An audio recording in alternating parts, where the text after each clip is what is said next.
Welcome to Doing, Being, Thinking, dialectical behavior therapy skills for making a life worth living. I'm your host, Eric Nykamp, a therapist and clinical director at the Grand Rapids campus of Adolescent and Family Behavioral Health Services, a mental health practice with campuses throughout the great state of Michigan. Hello, everybody. Welcome to Doing, Being, Thinking, a podcast exploring the what, when, and how of using dialectical behavior therapy skills for making a life worth living. My name's Eric. I'm a DBT therapist and one of the clinical directors at Adolescent and Family Behavioral Health Services. Today, we're going to be talking about non-judgmental stance. And this is a topic that comes up a lot for people that are in DBT, so this should be a really good conversation. And joining me today for this conversation is my good friend, Selena Engel, one of the other clinical directors at Adolescent and Family. How are you doing today? I am doing great. And if you hear a little bit of sound here, we're also being joined by Selena's newborn baby. So we won't do any doing judgments some there. Multitasking that we tell you all not to do. Well, sometimes there's these moments, right? So, yeah. Well, let's start off by talking about what exactly is being non-judgmental. What does that mean? This one is very self-explanatory. Isn't it, though? I'm just trying not to judge, which is one of the most difficult things in the entire world to do, whether it's judging our others, judging situations, or judging ourselves. That is so difficult. Yeah. I think when I hear people talking about this, and even for myself, it's hard not to fill in the blank, right? Very hard. and those judgments, I'm just looking in the DBT manual a second just to kind of refresh my own memory. There's this thing in here. I think this is just so helpful. It says, acknowledge the difference between the helpful and the harmful, the safe and the dangerous, but don't judge them. So this idea about not judging isn't the same as not being discerning. It's about judging. And so, what's the quality that people take on when they're judging something? I know for me, when I'm judging something, I'm thinking about it a lot. I'm thinking about it with some intensity. I probably don't want to let it go. And I get kind of binary, where it's like things are either really, really good or they are the worst. It's the worst situation. This person is the worst. They're never going to change. This situation is always bad. Absolute, it's a judgment. Yes. Okay. Yeah. And I wanted to kind of mimic that way of talking, because that's what I think the quality is, right? There's this, yes. It's intense, very black and white, right? I often tell my clients and myself that if something is said or done and it creates a super high intense reaction or emotion in you, check the facts of the situation, because more often than not, you're judging. And that's what's creating the intense reaction and not the actual thing itself. Yeah, I completely agree. Yeah. So let's talk a little bit about when might we want to use the skill of non-judgment. I was joking earlier that I said all the time. It's when we want to use it. Yeah. Are we going to be using it all the time? Realistically, not at all. I also joke with my clients that we are Americans, and Americans by culture are judgy people. Yeah. That's not wrong or right. It's just that's the way we are as a culture, is we're judgy. We're from little age, we're taught, look at that. That's beautiful. That's not beautiful. That's ugly. That's right. That's wrong. We're just taught judgments from the beginning. So it's really looking into your own self and recognizing when you're having the judgments. That's what I think is more key than anything, especially at the beginning when you're starting to practice this. The non judgmental stance is recognizing when you're judging and then being able to change that thought. Yeah. When I listen to people talk and I also see the thing in myself, there's like two families of judgments that I would say become the most problematic. And there's a third one, like judging situations. I think judging situations as like really all the way good or all the way bad, yeah, I can see how that can be something that can be problematic. Where I see it really take traction, though, is when we're judgmental about others or judgmental about ourselves. I was going to say ourselves. Yeah, We're and our own worst critics. right. So I hear people talking about their relationships, especially with the people they love the most. And it can go into this like, I love them, I hate them.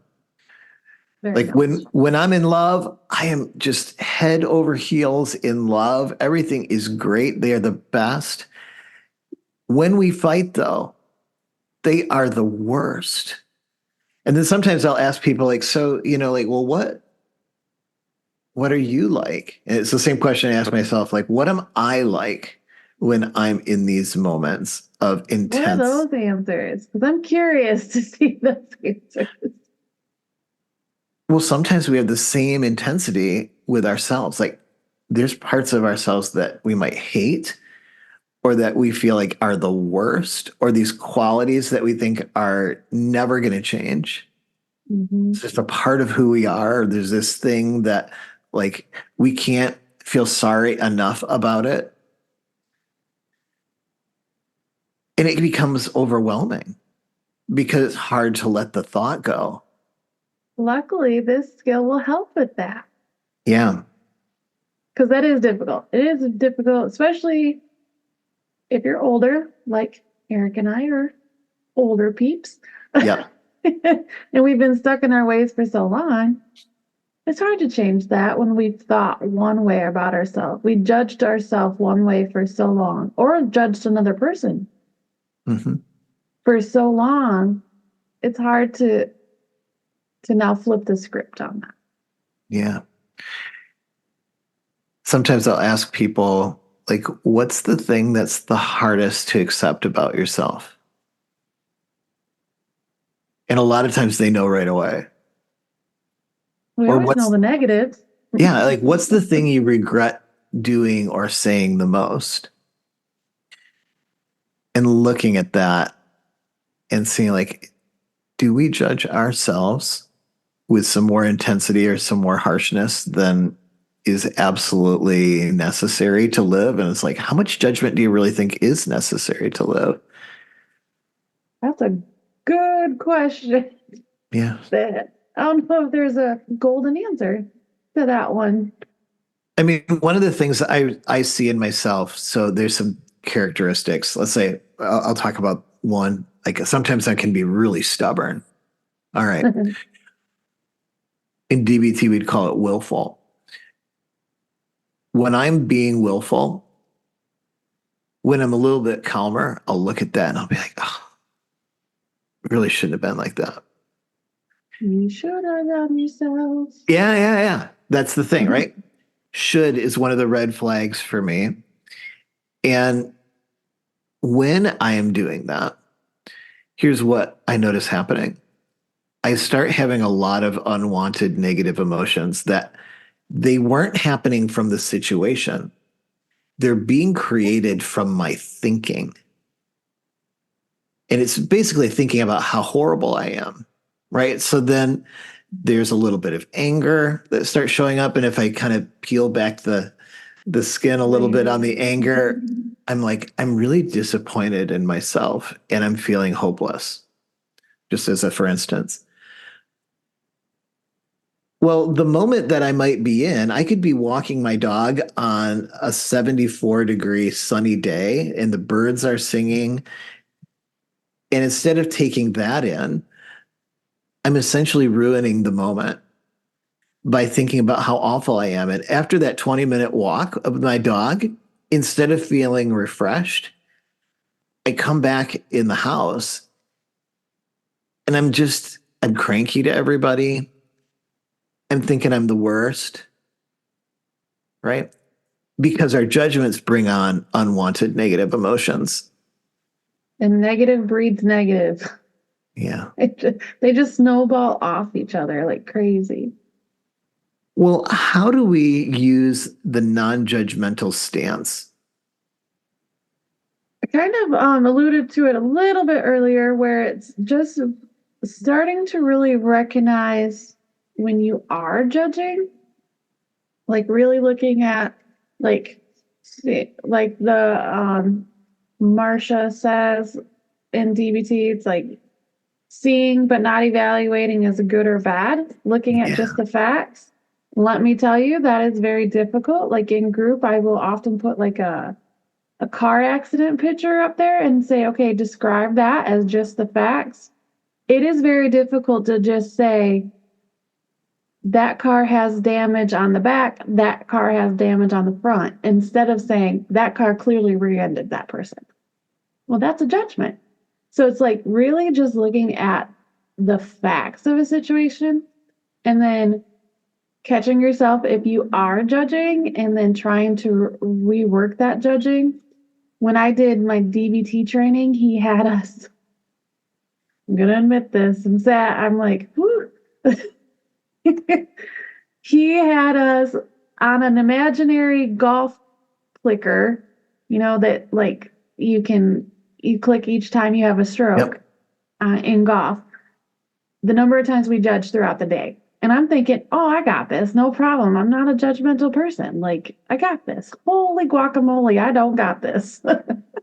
Mhm. My clicker went into like triple digits in just one day. So it's like acknowledging that we are going to judge. We are, like I said, Americans, we are judgmental people. So now the key is to recognize that we're doing that judging and then switching it.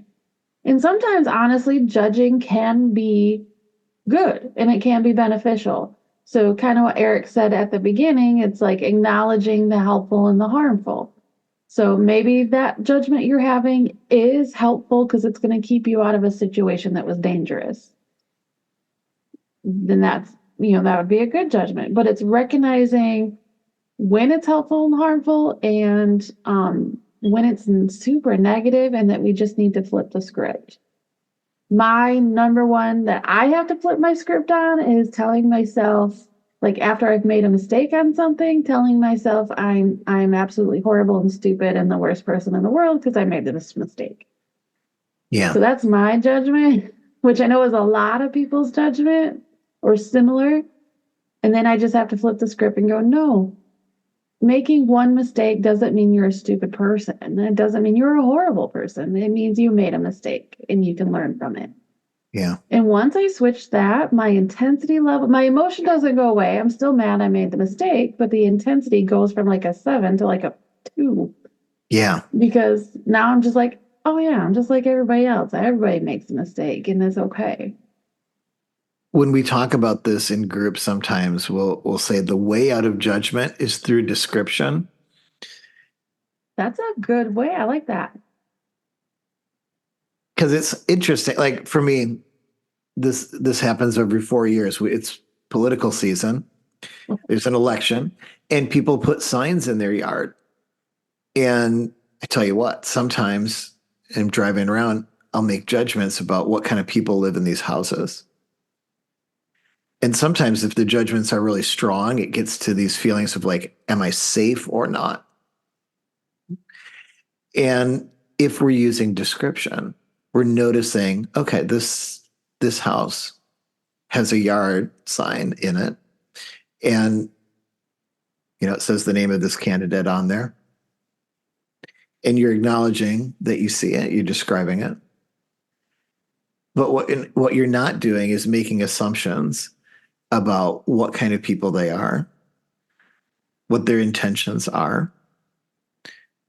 Kind of like we don't like to be judged about our intentions. Let's say you're getting called into your boss's office to talk about something that happened. Like, you don't want your boss to make all these assumptions about why you did something, especially like if it's a very honest mistake that maybe had some bad consequences to it. You don't want your boss to judge you and say you did it on purpose. You are the worst. You'd probably do it again. I think I need to fire you. Right? You'd want someone to be curious and to say, describe to me what you were thinking when this thing happened. And it's kind of that describe to me what you were thinking. Describe to me. When I hear people talk about their relationships, they might say something like, when I argue with my loved one, we both get really loud, and then my loved one leaves the room. Well, we could tell ourselves all sorts of things. That is a description. They leave the room.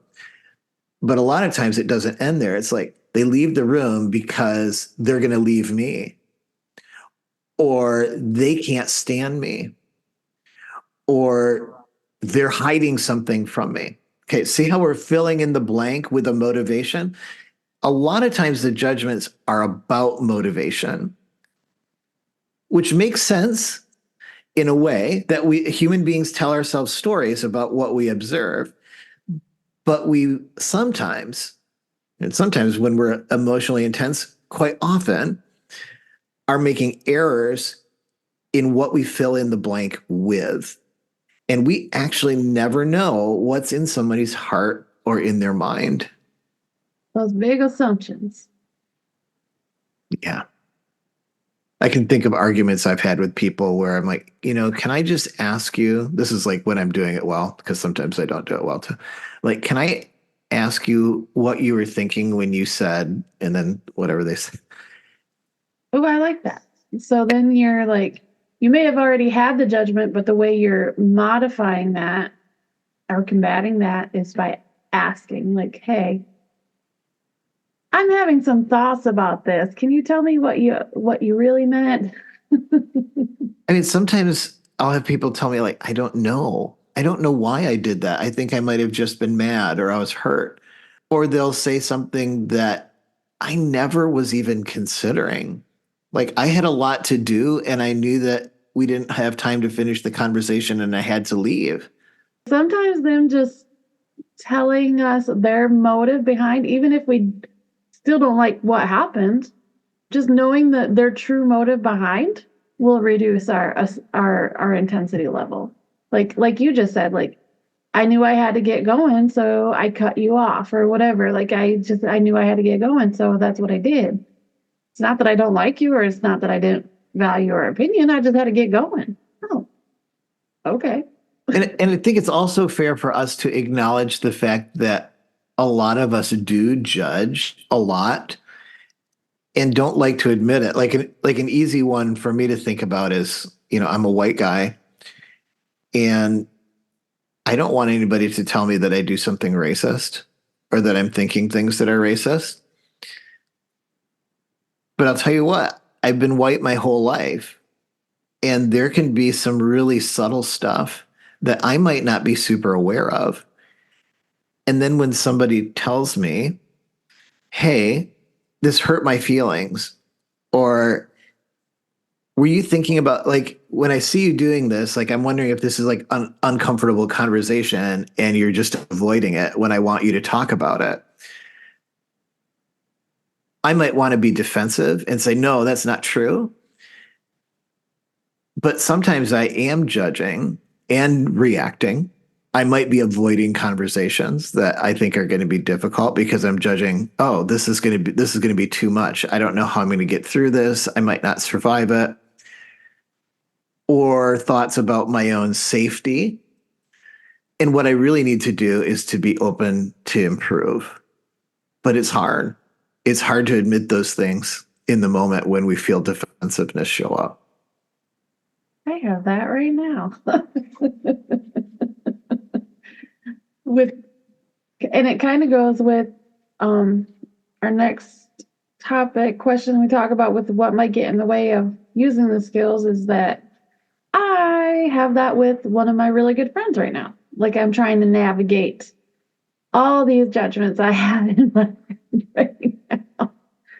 And I will eventually have that conversation of what's going on in my head and like explaining like, hey, this is how I'm feeling. Just not right now. But what I'm doing with the non-judgmental is I'm recognizing that I'm having all those judgmental thoughts in my head, and I'm recognizing working through what would be helpful and what's going to be harmful, and being like, you know what, talking to this person right now would not be helpful because I feel like I wouldn't control things so well because of the intensity level that I have. So I've decided, you know what, I'm just going to give it a week, and then I'm going to, like, next week will be a new week. I'll get my calmness down over the holiday weekend because I get to see family. And then next week I'll be able to express what I'm feeling to them. And my judgments will be, they'll still be there, but they're just going to be way less intense after a nice, calm holiday weekend. I mean, I notice that in myself too. And I think about what gets in the way. Emotional intensity is one of them. Stubbornness, it's another one for me. Oh my gosh, all the time. All the time. All the time. And Which sometimes that's it's probably just, a judgment too, but all the time. or sometimes it's just willfulness. Like, I just don't want to right now. And a lot of times that is the result of my intensity. Like, I intensely don't want to be non judgmental. I'm not ready yet.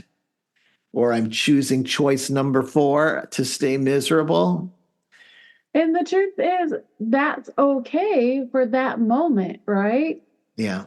However, it's also, or and, not however, and it's also recognizing that um, in the long run, that's going to cause more misery and more That's right. stuck thoughts, right? Uh, But at the same time, like, it's okay to be in that moment. That's kind of where I'm at with, like, what I was just saying is this moment, I'm going to stick with my judgments because they're overpowering at the moment. And right now, they're overpowering my skill level. Yeah. If I were to have a conversation with this person next week, I don't think that will be the same because I know I'm going to have a good weekend, like not a meditation weekend, mindfulness weekend, a good mindfulness weekend with family, lake, hot dogs, all the good American Memorial Day things. I know I'm going to have that. So next week, I know I will be more in a mindset to use that non-judgmental stance and not be so stubborn. Because right now I'm stubborn as heck. Yeah, absolutely. I mean, for me, when I catch myself doing it, because I also am someone that's stubborn, when I catch myself judging, there's this thing like don't judge your judging. You can't judge your way out into being less judgmental. So it's like acknowledging I'm being judgmental right now. It makes sense why I'm being judgmental. I need to work on it. I'm acknowledging I need to work on it, but also recognizing I'm doing it. Yes. And in some ways, it's like taking a breath, using the stop skill, take a step back, notice I'm doing it, regroup, and decide what I want to do instead. Stop skills perfect. Stop and check the facts are your You best got that. go-to skills, not only for non-judgmentally, but for many of the DBT skills. Yeah. Well, how does this skill of being non judgmental help us make a life worth living? One way is like I was talking about earlier is most of the time a judgment is going to be a negative.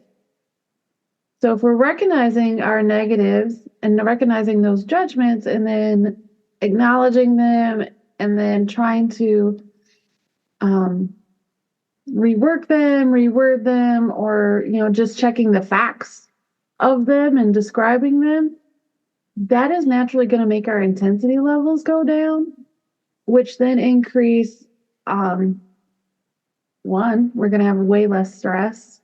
I know when I, like my example I used earlier, when I say I'm stupid and I'm horrible and all these things because I made a little mistake, when I fix that and go, no, people make mistakes, it's okay.